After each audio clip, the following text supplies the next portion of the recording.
What's up, bro? So in this video, we're going to talk about how to balance dominance and connection on your dates. So look, you want to have a balance of both. We're also going to get Taryn's take here on all of this from a girl's perspective. So you want to be that guy that's a leader, that's dominant, that's not desperate for her, that holds that eye contact, that builds up that sexual tension.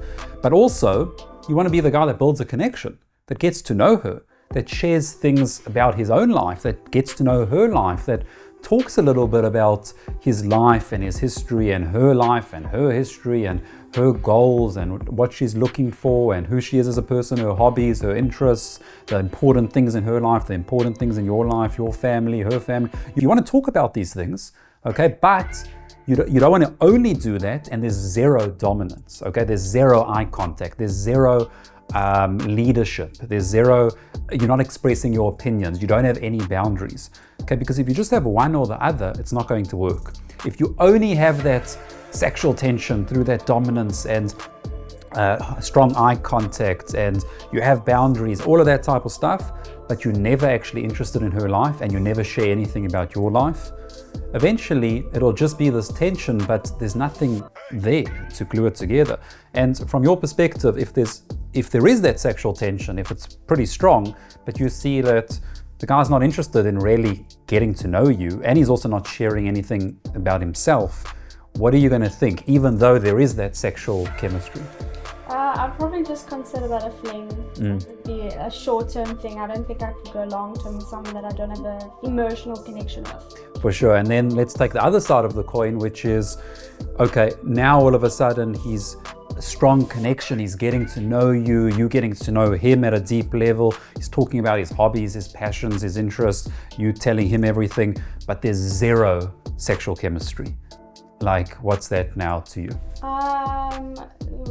Maybe a friend.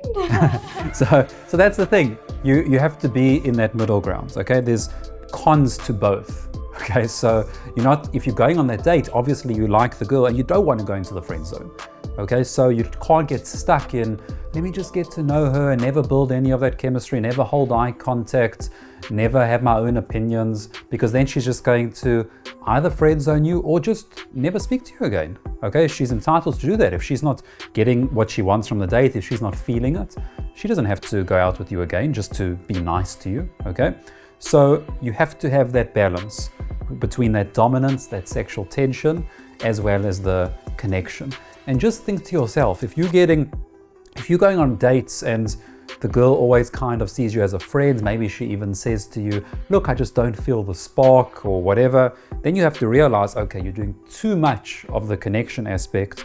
Try bring more of the sexual tension and the dominance.